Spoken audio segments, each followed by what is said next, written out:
Bien, nous allons d'abord revoir ce qu'est une base du plan. Dans cette partie-là, je vous l'avais fait en cours, mais pour que le cours soit complet, je reprends toute la partie. Donc, le théorème qui sert à définir les bases, il dit que si je prends deux vecteurs i et j et qu'ils ne sont pas collinéaires, alors on le reverra plus tard dans cette leçon, c'était à la fin de la précédente, en fait, deux vecteurs sont collinéaires quand ils ont la même direction. Donc ce que je dis ici, c'est je prends deux vecteurs i et j qui n'ont pas la même direction, comme dans la figure en bas. Et bien à ce moment-là, je peux fabriquer, à partir de n'importe quel vecteur qu'il me plaira, je peux décomposer ce vecteur en un vecteur collinéaire à i, additionné à un vecteur collinéaire à j. Donc un vecteur qui serait x fois i, un certain nombre fois i, et un vecteur qui serait y fois j. Donc pour tout vecteur u, je peux trouver un couple de réels x et y, de telle sorte que u soit égal à x fois i plus y fois j. Donc comme dans la figure qui est ici. D'accord? Et bien à ce moment-là, alors dans ce cas, donc si i et j ne sont pas collinéaires, n'ont pas la même direction, je pourrais dire de ij, du couple ij, que c'est une base du plan. Je pourrais dire de x et y, les deux nombres de la relation précédente, vous avez toujours la figure ici, que ce sont les coordonnées du vecteur u. Alors les coordonnées, c'est quelque chose que vous avez vu au collège, on utilise le même vocabulaire. Donc en particulier x, le premier des deux nombres, c'est l'abscisse, et y, c'est l'ordonnée. On a vu en classe, ça vous a un peu dérangé, donc je le rappelle ici qu'en fait les coordonnées, on peut les écrire en ligne, x, y, comme ça a été au-dessus, mais on peut, et c'est souvent pratique pour les calculs, les écrire en colonne. Donc on peut aussi écrire x, y, toujours entre parenthèses, mais l'un au-dessus de l'autre. Et il y a des repères un peu spéciaux, d'ailleurs c'est ce qu'on va faire cette année, on va surtout travailler dans ces repères-là. Donc si déjà le vecteur i et le vecteur j ont la même norme, hein, les deux petites barres qui sont là, alors une seconde que j'arrive à faire marcher le matériel. Les deux petites barres que vous voyez ici, elles signifient norme, elles signifient longueur.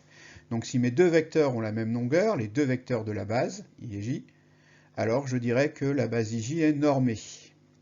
Si les directions de i et j sont perpendiculaires, comme c'est le cas sur ma figure, hein, si ici il y a un angle droit, eh bien je dirais de ij qu'elle est orthogonale. C'est toujours la base.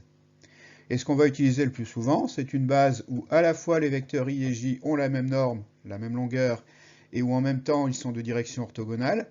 Et à ce moment-là, on dira de la base qu'elle est orthonormée. Voilà. Alors, je vous propose quelques exemples de coordonnées.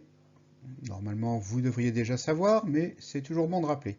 Si je prends la base ij qui est ici, donc, et que je vais exprimer les coordonnées du vecteur u dans la base ij, eh bien, je vais regarder, ce vecteur u, je peux...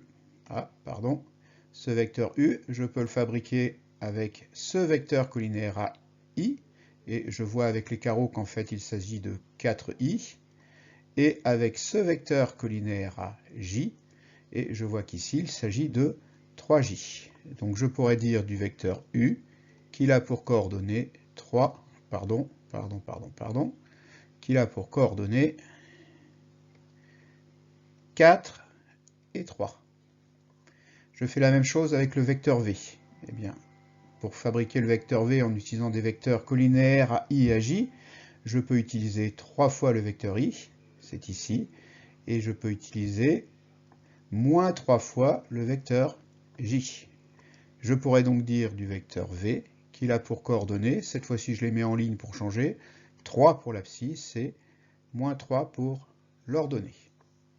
Enfin, si je regarde le vecteur w, je me rends compte que je peux utiliser 3 fois le vecteur i et que je n'ai pas besoin du vecteur j. Autrement dit, je peux dire de w qu'il a pour coordonnées 3 et 0.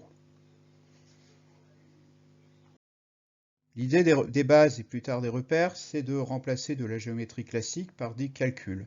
Eh bien, on va se rendre compte qu'un certain nombre d'opérations qu'on a fait sur les vecteurs se font très facilement quand on a les coordonnées. Donc je me donne dans une base donnée quelconque un vecteur u de coordonnées x, y et un vecteur v de coordonnées x', y'. Eh bien, si je m'intéresse par exemple au vecteur moins u, eh bien, il a tout simplement comme coordonnées moins x, moins y. Si je fabrique le vecteur u plus v, eh bien les coordonnées de la somme, elles seront x plus x' et y plus y'. Et enfin, si je multiplie le vecteur u par un nombre k quelconque, eh bien ses coordonnées seront kx, ky. Vous voyez que finalement c'est assez simple, il suffit d'appliquer aux coordonnées les opérations qu'on a fait sur le vecteur, en mettant d'un côté les abscisses et de l'autre côté les ordonnées. Une dernière opération qu'on peut faire avec les vecteurs, quand ils sont dans des bases, c'est calculer leurs normes. Alors dans des bases, oui, mais dans des bases orthonormées. Donc on rappelle, une base orthonormée, les vecteurs i et j ont pour norme 1, et ces deux vecteurs ont des directions perpendiculaires. Donc je me donne u qui aurait pour coordonnées x, y. Ça fait la figure qui est à droite. Je décompose u en xi qui est un vecteur collinéaire à i, et yj qui est un vecteur collinéaire à j. Donc, de ce fait, puisque i et j étaient orthogonaux, avaient des directions perpendiculaires, eh bien, l'angle droit qui est ici se retrouve dans mon triangle, ici. D'autre part, on sait que i et j ont pour norme 1, donc la longueur qui est ici, la norme du vecteur xi, eh bien c'est x. Enfin, pas tout à fait, c'est valeur absolue de x, puisque je peux très bien, dans d'autres cas de figure, avoir x négatif. De même, la longueur de l'autre côté de l'angle droit, c'est au signe près y, donc valeur absolue de y. Et la longueur de l'hypoténuse, qui est la norme de u au carré, donc la norme de u au carré, ça sera valeur absolue de x au carré plus valeur absolue de y au carré. Mais puisqu'on met au carré, peu importe le signe de x et de y, donc j'aurais pu tout aussi bien écrire que c'est x au carré plus y carré. Et puis si u au carré, norme de u au carré vaut x carré plus y carré, eh bien la norme de u, elle vaut racine de x carré plus y carré, ce qui, une fois que j'aurai effacé,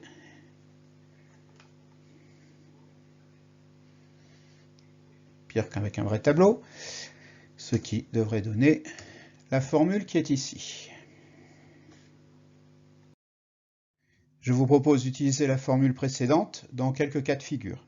Donc si je cherche la norme du vecteur u qui est dessiné ici, je vais regarder l'abscisse de ce vecteur. L'abscisse de ce vecteur, elle est là, et elle vaut 4.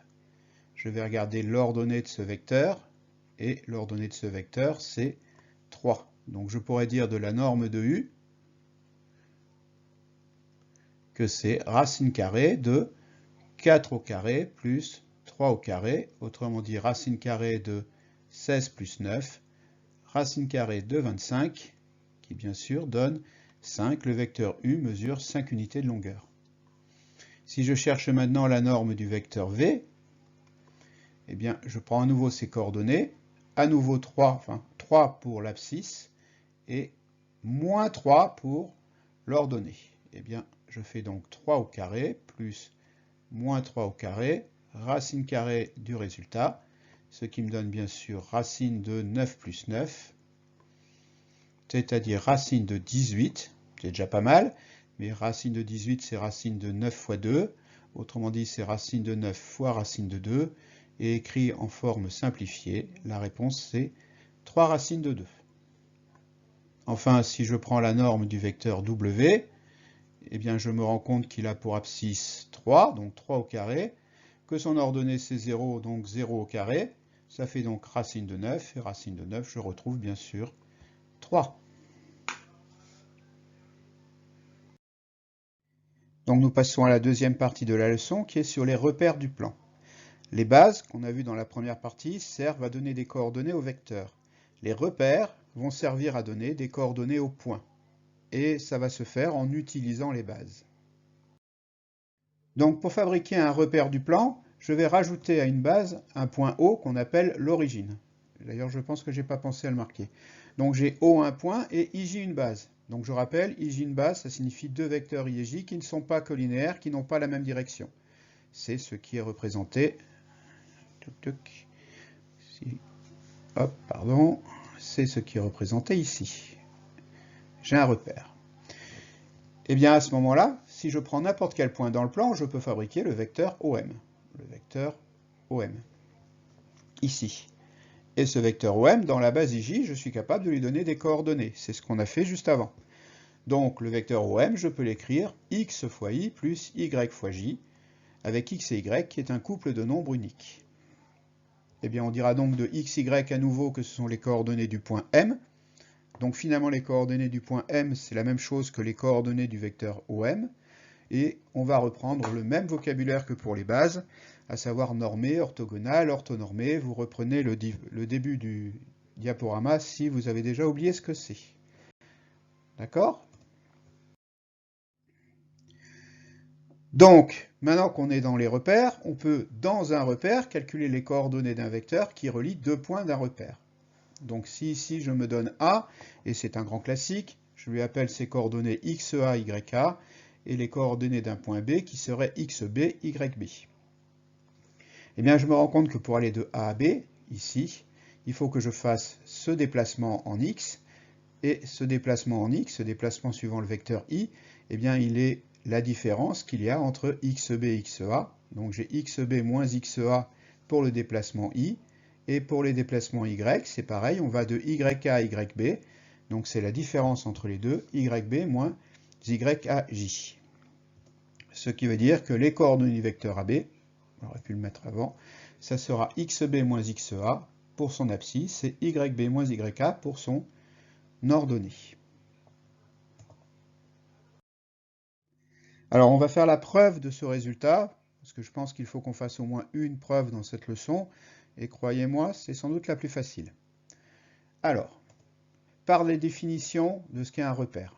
Quand je dis que XA et YA sont les coordonnées du point A, ça signifie en fait que le vecteur OA, il peut s'écrire en XA fois I plus YA fois J. De même dire que le point B, il a pour coordonnées XB et YB, ça signifie que quand on fabrique le vecteur OB, quand on va de l'origine au point, on utilise XB fois le vecteur I plus YB fois le vecteur J. Donc on garde ça en mémoire, et nous on s'intéresse au vecteur AB. Eh bien en utilisant la relation de Chasles, donc comme d'habitude tout s'affiche d'un coup, je peux dire de AB que c'est en fait AO plus OB. Pourquoi j'utilise le point O? Parce que j'ai besoin d'utiliser les relations que j'ai au début, qui sont OA égale et OB égale. Donc j'ai déjà OB, c'est parfait. Par contre, j'ai AO. Bon, qu'un ça ne tienne, AO, c'est moins OA. Donc je transforme AO en moins OA dans l'égalité suivante. Et puis je remplace OA et OB par leur définition à partir des vecteurs I et J. C'est la ligne qui est en dessous. Et on avait dit plus haut, plutôt à la leçon précédente, enfin on a dit plus haut, pardon, que ce qu'on fait au vecteur, grosso modo, on fait la même chose aux coordonnées. Donc, quand j'ai moins devant xai plus yaj, je peux distribuer mon moins et ça devient moins xai moins yaj. Quand j'enlève les parenthèses du second, rien ne change. Je décide de remettre ensemble ce qui est facteur de i et ce qui est facteur de j. Donc ce qui est facteur de i, j'ai bien xbi que je retrouve ici, moins xai que je retrouve ici. De même, j'avais ybj que je retrouve ici, moins yaj que je retrouve ici. Et comme dans chaque parenthèse, j'ai à chaque fois le vecteur i dans la première et le vecteur j dans la seconde, je décide de mettre ces vecteurs i et j en facteur. Donc j'obtiens xb moins xai plus yb moins yaj. Mais par définition même, ça signifie que les coordonnées du vecteur AB, c'est bien xb moins xa et yb moins YA. Pardon, ça a été un peu vite. Distance entre deux points. On a vu il n'y a pas longtemps avant qu'on savait calculer la longueur d'un vecteur U, la norme d'un vecteur U. Et bien si je cherche, alors je suis bien sûr dans un repère orthonormé, et si j'ai U de coordonnées xy, on a vu précédemment que la norme de U, la longueur du vecteur U, c'était x carré plus y carré, et je fais racine carrée de cette somme. Et bien ici, pour calculer la longueur AB, il me suffit de dire que la longueur AB, ça s'écrit comme ça, c'est la même chose que la norme du vecteur AB. Donc je calcule les coordonnées du vecteur AB, qui sont xb moins xa, yb moins yk, et je leur applique la formule précédente, autrement dit je les mets au carré, et je fais racine carrée du résultat.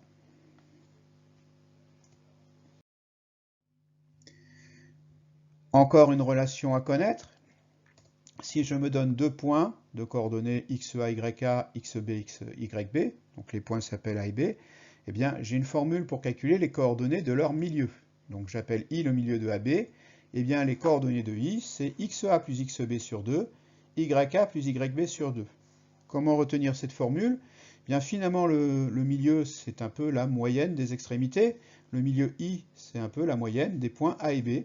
Eh bien, c'est ce qu'on fait aux coordonnées. On calcule leur moyenne en les additionnant et en les divisant par 2. Donc, dans cette troisième partie, on va revoir un peu la collinéarité. Alors, la collinéarité était étudiée dans le chapitre 3, mais on a été un peu vite, donc on va revoir un peu ça de plus près dans cette leçon 4. Donc, définition de la collinéarité. Je dirais de deux vecteurs u et v, non nuls, qu'ils sont collinaires si et seulement si je peux fabriquer l'un en multipliant l'autre par un réel, si le vecteur v est égal à k fois le vecteur u. Je vous remets ici les exemples que je vous avais donnés dans la leçon précédente. Qu'est-ce qu'on constate? On constate, c'est dans la définition même de la multiplication, qu'en fait, quand vous multipliez u par n'importe quel nombre, vous obtenez toujours un vecteur qui a la même direction que u. Autrement dit, graphiquement, visuellement, deux vecteurs sont collinaires si et seulement si ils ont la même direction. C'est très très important. Des vecteurs sont collinaires, ils ont la même direction, ils représentent des droites parallèles ou des points lignés, on va le voir dans un instant. D'accord? Par contre, si je dois le démontrer par le calcul, eh bien, il faudrait que j'arrive à démontrer que v est égal à k fois u. Petite information au passage, si on a le vecteur nul, bon, il ne sert pas à grand chose la plupart du temps, mais par principe, on considère que le vecteur nul, il est collinaire à tous les autres vecteurs. Comment par le calcul, on peut reconnaître facilement des vecteurs collinaires, si bien sûr on a leurs coordonnées. Donc à nouveau, je prends un vecteur u de coordonnées x, y et un vecteur v de coordonnées x', y'. D'après la définition qui était juste avant, en fait u et v, s'ils ne sont pas nuls, ils seront collinéaires si les coordonnées elles-mêmes sont proportionnelles. Autrement dit, si x, y est en relation de proportionnalité avec x', y'. Le coefficient de proportionnalité, c'est le k. Or, vous avez sans doute vu au collège que quand des séries de nombres sont proportionnelles, on a des produits en croix égaux. Donc si ici je fais les produits en croix, ça veut dire que x, y' serait égal à x', y'. Ça va nous servir à définir le déterminant. Alors qu'est-ce que le déterminant? Eh bien le déterminant de ces deux vecteurs, alors on l'écrit sous cette forme, parfois au début sous la forme un peu bizarre entre deux barres, ça n'est pas une valeur absolue. En fait, c'est pratique pour arriver à faire le produit en croix. Le déterminant, c'est le produit de la première diagonale, x, y', moins le produit de la deuxième diagonale, x', y'. Les vecteurs sont collinaires si et seulement si les produits en croix sont égaux. Or ici, on les retrouve, les produits en croix, et on fait leur soustraction. Donc conclusion, deux vecteurs u de coordonnées x, y et v de coordonnées x', y' seront collinaires si et seulement si leur déterminant est égal à 0.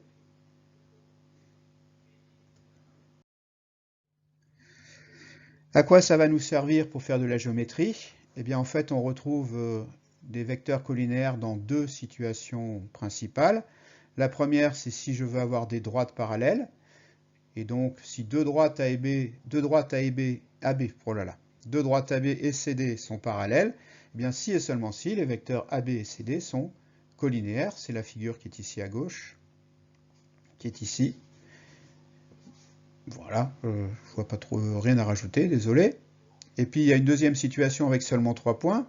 C'est si vous voulez démontrer que 3 points sont alignés, eh bien ils le seront si et seulement si les vecteurs AB et AC sont là aussi collinaires, qu'ils ont la même direction. Ce sont les deux principaux résultats qu'on utilisera en géométrie. Allez, je vais terminer votre souffrance avec juste un petit exemple. Donc j'ai choisi le cas de l'alignement. Si je prends dans un repère 3 points, dont je donne les coordonnées suivantes, A aurait pour coordonnées 1, 3, B aurait pour coordonnées 2, 5, et C aurait pour coordonnées 6, 13. Je veux démontrer que A, B et C sont alignés. Alors faire un dessin serait une bonne idée, mais j'ai pas le temps, c'est un peu long sur ordinateur, et surtout ça ne démontrerait rien. Pour démontrer que ces points sont alignés, eh bien, je vais utiliser les vecteurs.